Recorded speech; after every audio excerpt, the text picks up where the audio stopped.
All right, welcome back, everyone, and get ready to dive into another fascinating gem mystery.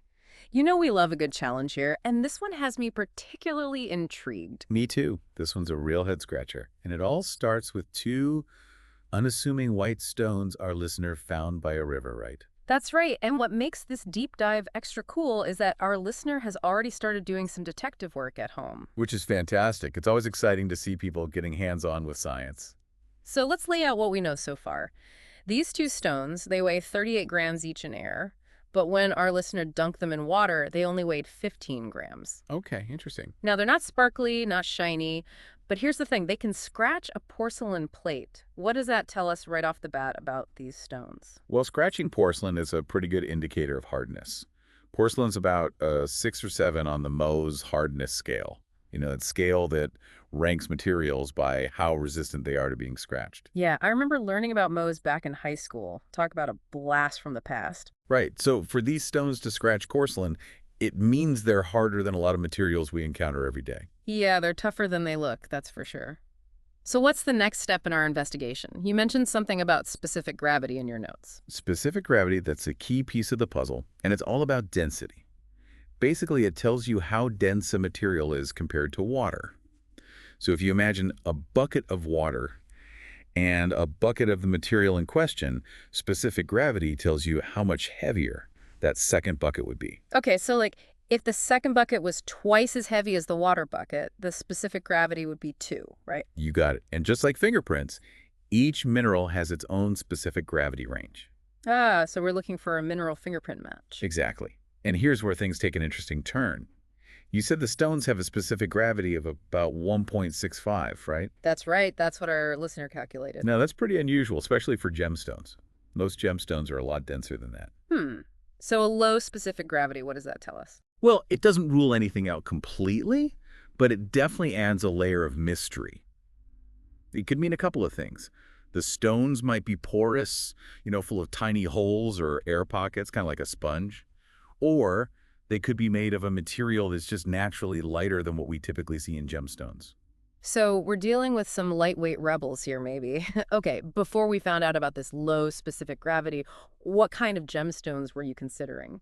Well, based on the hardness you mentioned, one of the stones can scratch glass, but is scratched by quartz, which puts it between 5.5 and 7 on the Mohs scale. Right, around that range. And in that hardness range, some common minerals like feldspar or some varieties of quartz would usually be strong contenders. Makes sense. Those are kind of the usual suspects for that hardness level. But wait, you said the other stone is even tougher, didn't you? It is, yeah. That one can scratch both glass and quartz, which means we're looking at something harder than 7 on the Mohs scale. Wow. Okay, so we've got one stone that could be something relatively common and another that's potentially much rarer and tougher. And that's where the specific gravity comes back into play.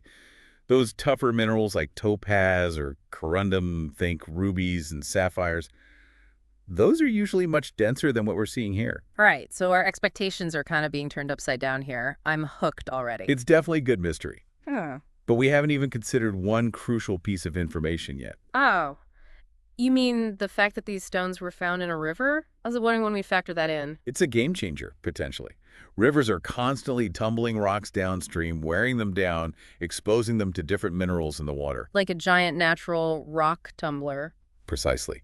So these stones, they could have been altered in some pretty fascinating ways by the river's action, which might explain some of the unusual findings. Right, so we're not dealing with pristine gemstones fresh out of the ground. They've got a history, a story written by the river. And to really understand that story, we might need to go beyond what we can do with simple at-home tests. This is where the real fun begins.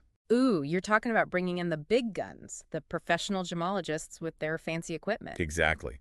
They've got some incredible tools that can help us get a much clearer picture of what we're dealing with. Okay, you've officially piqued my curiosity. What kind of gadgets are we talking about here? Well, for starters, there's the refractometer, which I know sounds intimidating, but it's actually pretty cool. It measures how much light bends as it passes through the stone. A refractometer. Yeah, that's definitely not in my kitchen junk drawer. But each mineral bends light in a unique way, so it's like getting its optical fingerprint. Even if the stone doesn't sparkle to the naked eye, we can still learn a lot from how it interacts with light. That's amazing. So we're going beyond just looking at the stone. We're analyzing how it plays with light. What else do they have? They also use something called a spectroscope, which analyzes the wavelengths of light that are absorbed by the stone. This can tell us about its chemical makeup, give us clues about its identity. So even if it's not shiny, we can still learn something from the way it absorbs light. This is like Gemstone's CSI. Absolutely. And of course, there are microscopes, but not the kind you used in high school. Gemologists use incredibly powerful microscopes that can reveal tiny inclusions and imperfections within the stone. These inclusions are like little time capsules that can tell us a lot about the stone's formation and history. It's amazing how much information can be hidden inside something so small. So where do we go from here with our two mystery stones? Well, with the information we have so far, we can start to narrow down the possibilities and formulate some working theories. Okay, I'm ready for some theorizing. What are we thinking? Let's start with that first stone, the one that falls between glass and quartz on the hardness scale. Remember, we're dealing with that unusually low specific gravity of 1.65. Right, that's the curveball that got us thinking outside the box. Exactly, because when we look at minerals in that hardness range that would normally be contenders, things like feldspar or quartz, they're usually much denser. So we need to explore some less conventional explanations. Okay, hit me with those unconventional explanations. I'm all ears. Well, one possibility is that we're dealing with a porous variety of one of these minerals. Okay, so like a sponge with tiny air pockets making it lighter. Yeah, exactly. Picture a piece of quartz or feldspar, but instead of being solid all the way through, it's got all these tiny holes or spaces inside. That would make it lighter without changing its basic hardness. So even though it's made of the same stuff as a typical feldspar or quartz, the porous version would be lighter because of all those tiny air pockets? You got it. It's like that volcanic rock, pumice. Super light because of all those air pockets, though pumice is usually a bit softer than what we're seeing here. Okay, that makes sense. What's the other possibility you were thinking about? The other option is that it's not a single mineral at all, but what we call a composite rock. A composite rock? Is that like a Frankenstein rock? Yeah. A mix of different parts? In a way, yeah. Imagine a rock that's made up of a bunch of different minerals all jumbled together. We might have harder grains of quartz or feldspar cemented together with a softer, lighter material, which would explain both the hardness and the low density. So it's not just what mineral is this, but what combination of minerals could have created this unique stone. That's fascinating. And remember, the river could have played a role in that mixing and matching process. Right. The river is like a master chef blending all sorts of different minimal ingredients together. Exactly. Now let's move on to that second stone, the one that can even scratch quartz. That bumps up the possibilities to some really tough minerals like topaz or corundum. Wait, corundum, as in rubies and sapphires, are you serious? It's definitely a possibility. But again, we have that low specific gravity to contend with. Topaz and corundum are usually much denser than 1.65. So we're back to the drawing board, or should I say, the riverbed. Right. So we're left with a couple of options. Either we've got an incredibly porous version of topaz or corundum with lots of tiny air pockets, making it lighter than usual. Like a super sponge version of a super hard gemstone. Or we're back to that composite rock idea, a mix of a little bit of topaz or corundum blended with something much lighter. It's like finding a feather that's as hard as a diamond. It really does make you wonder, doesn't it? What else could be hiding in that riverbed? That's the beauty of geology. There's always something new to discover right under our feet. But to really get to the bottom of this mystery, we might need to call in those professional gemologists with their high-tech tools. It sounds like we're about to enter the world of Gemstone CSI. I can't wait to hear what they uncover. So we're back and ready to dig deeper into those intriguing possibilities for your stones. And I think it's time to address that elephant in the room, that super low specific gravity. Yeah, it really has thrown a wrench in our initial assumptions, hasn't it? It's making us rethink everything. It certainly has. And you know, that's what I love about geology. It's always full of surprises. Let's go back to that first stone, the one that's harder than glass but softer than quartz. We're working with a specific gravity of 1.65, which, as we discussed, is unusually low for minerals in that hardness range. Yeah, like way lower than what we'd expect. And one possible explanation for this discrepancy is that we're dealing with a porous variety of a mineral. Think about it like this. Imagine a sponge. It's a solid object, but it's riddled with tiny holes. Right? That's what makes it so good at soaking up water. Exactly. And some minerals can form with similar internal structures, with tiny air pockets or spaces within them. These spaces make the mineral less dense overall, even though the material itself is still quite hard. So picture a piece of quartz or feldspar. But instead of being solid all the way through, it's got all these tiny holes or air pockets inside. So even though it's made of the same stuff as a typical feldspar or quartz, the porous version would be lighter because of all those tiny air pockets. It's like a lightweight version of the same mineral. Exactly. It's like that volcanic rock, pumice. The stuff that's so light it floats. Yeah, I've always thought that was so cool about pumice. Right, and it's because of all those tiny air pockets trapped inside. Now, pumice is usually a bit softer than what we're dealing with here, but the principle's the same. Those little pockets of air make a big difference in density.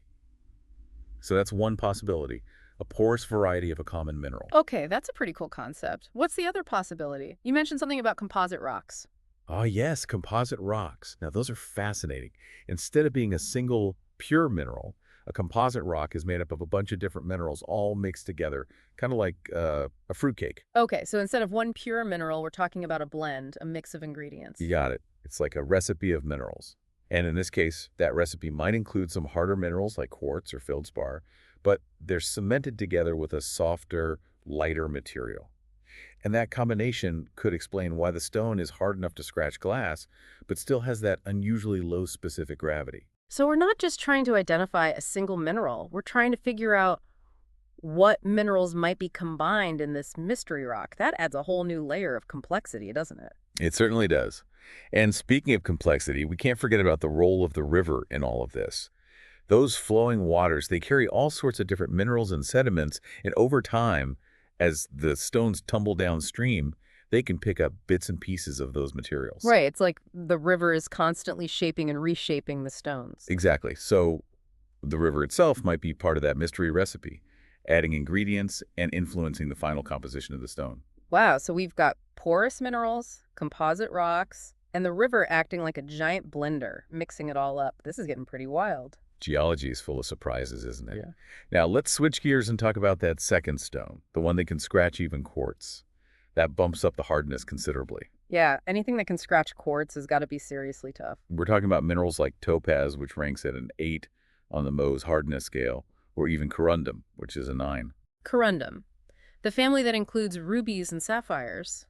Are you suggesting this unassuming white stone could be related to those gemstones? It's not impossible. But, and here's the catch, topaz and corundum are typically much denser than what we're seeing with this stone. Remember, our specific gravity reading was only 1.65. Right, that pesky low specific gravity is back to haunt us. It keeps things interesting, that's for sure. So, we're back to our two main suspects, either an incredibly porous form of topaz or corundum, with tons of tiny air pockets making it lighter than usual. Okay, so like a super porous, lightweight version of a super hard gemstone. I'm trying to picture that. Or it could be another composite rock, a clever blend of ingredients that includes a little bit of topaz or corundum mixed with something much lighter, bringing down that overall density. It's amazing to think that such a hard mineral could be hiding within a matrix of other materials. I'm starting to realize that these stones are much more complex than they appear at first glance. And that's what makes this whole investigation so exciting. But there's one more possibility we need to consider. And this one is a real long shot, but it's definitely worth mentioning. Okay, I'm intrigued. What's this long shot possibility? What if, and I know this might sound crazy, but what if this stone contains a mineral that's completely new to science? Wait, are you serious? You're saying we could be dealing with an undiscovered mineral? I know it sounds far-fetched, but it's not entirely out of the realm of possibility. Remember, new minerals are being discovered all the time. And remember, we've been talking about how rivers can act like natural laboratories, mixing and matching minerals in unique ways. Right, like a giant geological experiment. Exactly. So it's conceivable that this stone, shaped by the unique conditions of that specific river, might contain a combination of elements that's never been documented before. Okay, now my mind is officially blown. The thought of holding a piece of an undiscovered mineral, that's just... It's a pretty incredible thought, isn't it? And it really underscores the fact that even in this day and age, there's still so much we don't know about our planet. There are still mysteries waiting to be uncovered, even in something as seemingly ordinary as a river rock. It's a reminder that we should never underestimate the power of nature to surprise us. Okay, so let's say, hypothetically speaking, that our listener does have a stone that contains a brand new, never-before-seen mineral. What happens next? Do we get to name it? Well, there's a bit more to it than that, but yes, naming a new mineral is a pretty exciting prospect. The first step, of course, would be to confirm that it's truly something new. And that's where the expertise of professional gemologists and mineralogists comes in. You're talking about the folks with the high-tech tools we were discussing earlier. Exactly. They had the equipment and the knowledge to analyze the stone's composition in detail. They could use a refractometer to measure how much light bends as it passes through the stone, which can help identify the mineral. Each mineral has a unique refractive index, like a fingerprint. And then there's the spectroscope, which analyzes how the stone absorbs light. Right. A spectroscope can tell us a lot about the chemical makeup of the stone, which can be another key clue to its identity. So, by combining these techniques, along with microscopic examination and potentially even X-ray diffraction, they can really get a comprehensive understanding of what this stone is made of. It's like putting together a giant jigsaw puzzle, piecing together all these different clues to reveal the bigger picture. And if they determine that it is a new mineral, well, then the real fun begins. You mean the naming process? That's got to be pretty exciting, right? Do you just get to choose any name you want, or are there rules? There are definitely rules. The International Mineralogical Association, or IM, is the official body that approves new mineral names. They have a whole set of guidelines to ensure that each mineral has a unique and scientifically valid name. So, no naming it after your pet dog, then? Probably not. But, there are some minerals out there with some pretty interesting and unusual names. Some of them are quite whimsical, actually. I bet there are some great stories behind those names.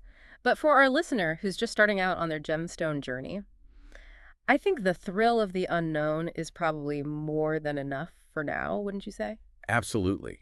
The fact that they're curious, asking questions, and exploring the world with a sense of wonder, that's what matters most. And who knows, maybe this is just the beginning of a lifelong passion for geology. That would be awesome. But even if it's just a passing fascination, it's a reminder that there's magic and mystery to be found everywhere, even in something as simple as a river rock. That's so true. It's all about perspective, isn't it? Yeah. The ability to see the extraordinary in the ordinary. Well said. And on that note, I think it's time to wrap up this deep dive. But before we go, I have one final thought for our listener. You've been on quite a journey with these stones, haven't you? You've measured, you've tested, you've theorized, and, even if you never get a definitive answer about exactly what they're made of. It's true. Sometimes the mystery is part of the allure. Exactly. These stones, they're like little time capsules holding secrets from the Earth's history. It's amazing, isn't it? To think about the forces that have shaped these stones over millions of years, the journeys they've taken. And to think, those journeys led them right to you. It's like a little piece of the Earth's story right there in your hand. And sometimes those stories are even more fascinating when we don't have all the answers, when there's still a bit of mystery left to explore. I think so too. Keeps us curious, keeps us wondering. So to our listener with those 2 white stones, what would you say? What's the next chapter in their adventure? Well, if they're really determined to get to the bottom of it, they could always take their stones to a local museum or a rock club. Yeah, those are great resources. There are so many passionate people out there who love to share their knowledge about rocks and minerals. Definitely. And even if they don't get a definitive answer, they'll probably learn a lot along the way. And maybe even meet some fellow rock enthusiasts. But, sometimes the best thing to do is just appreciate the beauty and mystery of what you've found. I agree. Not everything needs to be categorized and labeled. Sometimes it's okay to just sit back and marvel. These stones, they're a reminder that there's still so much wonder and beauty to be found in the natural world. And that even the most ordinary-looking objects can hold extraordinary stories. It's a beautiful thought, isn't it? And on that note, I think it's time for us to say goodbye for now. Until next time. But before we go, I want to leave our listeners with one final thought. Keep exploring, keep asking questions, and never lose your sense of curiosity, because you never know what amazing discoveries are waiting to be made right in your own backyard. That's the spirit. Keep on diving deep, everyone. Until next time.